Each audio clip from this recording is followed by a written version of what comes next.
Buenas compañeros, en este video hablaremos sobre UML. Antes me presento, mi nombre es Omar, soy estudiante de séptimo semestre de la carrera de informática de la Universidad Mayor de San Andrés. Mucho gusto y a continuación les doy una explicación de lo que entendí sobre UML. Muy bien, UML, para quienes no sabían qué significa, las siglas significan Lenguaje Unificado de Modelado. La definición para UML sería que es un lenguaje estándar para el desarrollo de software. Eso, si lo pensamos bien, no es muy cierto, ¿no? Más bien, UML es un lenguaje estándar para crear diagramas, esquemas y documentación en lo que se refiere al desarrollo de software. Entonces, esa es la definición que vamos a manejar sobre UML. Algunas consideraciones que hay que tener en cuanto a UML es que no es una metodología, no hay que confundirla. UML es más una notación que hace uso de diagramas con elementos y relaciones para desarrollar modelos o versiones del software que se quiere crear. Tampoco es un lenguaje de programación. Como en su nombre dice, ¿no? Lenguaje unificado de modelado. Al tener esa palabra, ¿no? Lenguaje, muchas veces se confunde con que es un lenguaje de programación. Entonces, hay esa confusión, no debemos de confundirlo. Más bien, es una notación que sirve para expresar el análisis y diseño de un software que se va a realizar. Entonces tenemos que recordar esto. No es una metodología, no es un lenguaje de programación. Más bien es un estándar que usa diagramas con elementos y relaciones para dar a entender el análisis y diseño que se ideó para el software. Muy bien, vamos a pasar con lo que son los ejemplos.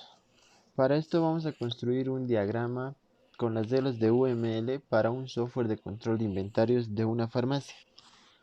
Vamos a realizar los diagramas de casos de uso, el diagrama de clases y el diagrama de actividades. Como elementos del diagrama de casos de uso vamos a tener al usuario o actor. Este es el que interactúa con el sistema en su desarrollo. Se etiqueta con un nombre en general. Para este caso podemos, por ejemplo, para la farmacia podemos poner como actor a un supervisor, a un farmacéutico, a un cajero. Y el siguiente elemento va a ser el caso de uso, que va a ser una acción que va a realizar el actor y una capacidad que va a tener el sistema. Esta va a ser etiquetada con un verbo en infinitivo. Por ejemplo, validar una contraseña, registrar una compra. Muy bien. Van a tener dos tipos de relaciones: la dependencia y la asociación. La dependencia puede ser de dos tipos: de tipo include, esta incluye el comportamiento, y de tipo extends, que esta se extiende, amplifica el comportamiento de un caso de uso. Entonces, para el caso de la farmacia tenemos este diagrama de casos de uso. Lo explicamos. El supervisor, al llegar un lote, ¿no?, de medicamentos, ¿qué es lo que va a hacer? Va a registrar el medicamento y va a determinar el stock. Eso va a incluir fijarse la alerta de caducidad, porque en los medicamentos es muy importante la fecha de caducidad. Si no verifica la fecha de caducidad, puede vender productos que estén en mal estado y puede ser sujeto de una demanda. Es muy importante verificar la alerta de caducidad. Después de verificar la alerta de caducidad, recién va a pasar a venderse el medicamento por el farmacéutico. Para el diagrama de clases vamos a hacer énfasis léxico-gramatical de los escenarios buscando partículas nominales. Partículas nominales se refiere a los elementos que están interactuando en el sistema. Por ejemplo, para este escenario tenemos el supervisor va a registrar los medicamentos. Si es un nuevo medicamento, se registra el nombre, laboratorio, dosificación, precio, cantidad, fecha de vencimiento y creamos la alerta de caducidad. Si ya está registrado, solo registramos la cantidad, fecha de vencimiento y creamos la alerta de caducidad. Vamos a identificar las clases, ¿no?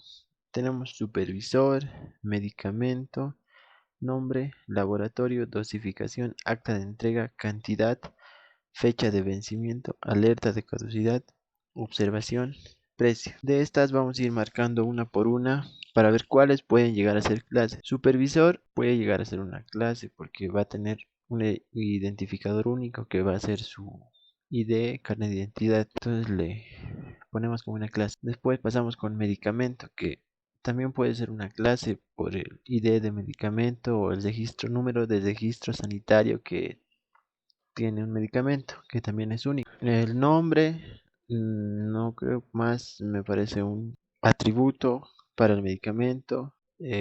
Laboratorio, de igual manera, es un atributo de medicamento. Dosificación también vendría siendo un atributo. Acta de entrega sí puede ser una clase porque tendría una ID de ID o un número de NIT. En cuanto a cantidad, también atributo, fecha de vencimiento, un atributo, alerta de caducidad, un método, una operación, la observación, también un método, y el precio también se puede determinar mediante una operación. Entonces, esas tres clases tendríamos para el sistema de inventarios para nuestro diagrama de clases. ¿Y cómo vamos a determinar las clases? Ahí está. ¿Cómo vamos a representar las clases? Está el nombre de la clase, atributos y sus métodos u operaciones. Los atributos tienen que ir así como se muestra en la pantalla. Atributo, dos puntos y seguido el tipo, ya sea de tipo entero, string, de tipo fecha, de tipo decimal. Y para los métodos u operaciones tenemos el método y los parámetros que se le pasa y el tipo que va a devolver, ¿no? Que puede ser un entero o un tipo void. De acuerdo a eso se van a ir instanciando los métodos u operaciones. En las relaciones tenemos la dependencia, generalización, asociación y la realización. Y aquí tenemos nuestro diagrama de clases para el sistema de inventarios de nuestra farmacia.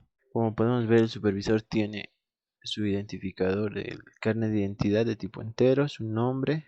Para el medicamento tenemos el ID, su nombre y su fecha de vencimiento, además de su método de activar alerta, que va a depender de su fecha de vencimiento, y el acta de entrega, que tiene el ID, la fecha y el laboratorio del cual se está recibiendo, y la función de el método de actualizar stock. A continuación vamos a ir con el diagrama de actividades. Para el diagrama de actividades tenemos la siguiente notación, ¿no? El punto, que significa el inicio de la actividad, el punto y encesado, que significa el fin, un rectángulo para una actividad y va a tener su transición para que vaya con el seguimiento del diagrama, la bifurcación o tal vez la condicional, la unión, la división y el swim lane. Se va a hacer un swim lane para cada, cada, cada integrante, ¿no? Cada objeto que esté interactuando con el sistema. Y nuestro diagrama de actividades va a quedar de esta forma para nuestro sistema de inventarios. Vamos a tener dos swim lanes, una para almacén y una para caja. ¿Qué es lo que se va a hacer? Se va a iniciar la actividad y como primera actividad vamos a tener registrar el medicamento. Tenemos que verificar la alerta de caducidad. Entonces, si pasa la alerta de caducidad va a estar sin observaciones. Caso contrario, vuelve y está con observaciones y tiene que volver a registrar el medicamento hasta que se pase la alerta de caducidad. Si está sin observaciones, se va a activar la alerta, es decir, se va a actualizar la alerta, se va a poner una nueva fecha de caducidad y se va a actualizar el stock. La actividad luego sigue en la caja. Después se va a registrar la venta. Y en registrar la venta nuevamente se va a verificar lo que es la alerta de caducidad. Es muy importante verificar eso. Si la alerta está ok, significa que el producto está listo para ser comercializado, no está fuera de su fecha de caducidad. Y si no, pues tiene que devolverlo y darle otro que tenga la alerta de caducidad en OK. Después de registrar la venta, se va a actualizar nuevamente el stock y se va a finalizar. Como conclusiones y recomendaciones sobre UML, los beneficios no es que no hay ambigüedad. Al desarrollar un modelo en UML puede ser entendido por varias personas ya que es un estándar. Entonces hacemos nuestro modelo y lo puede entender cualquier otro programador que tenga experiencia sobre UML. Hay que recalcar nuevamente que es un lenguaje de modelado y no de programación. Y este está enfocado en la creación de sistemas de software. También UML nos ayuda bastante en lo que es representar nuestro análisis y diseño. Muchas veces tenemos una idea clara de cómo vamos a hacer nuestro sistema de software, pero es a veces muy complejo y necesitamos ayuda. Entonces, para explicar qué queremos hacer es mejor usar UML, ya que es algo más entendible, más estándar para que se nos pueda entender a qué análisis y diseño hemos llegado para resolver nuestro sistema. Muchas gracias por ver el video y les agradecería si me ayudan con su like. Muchas gracias.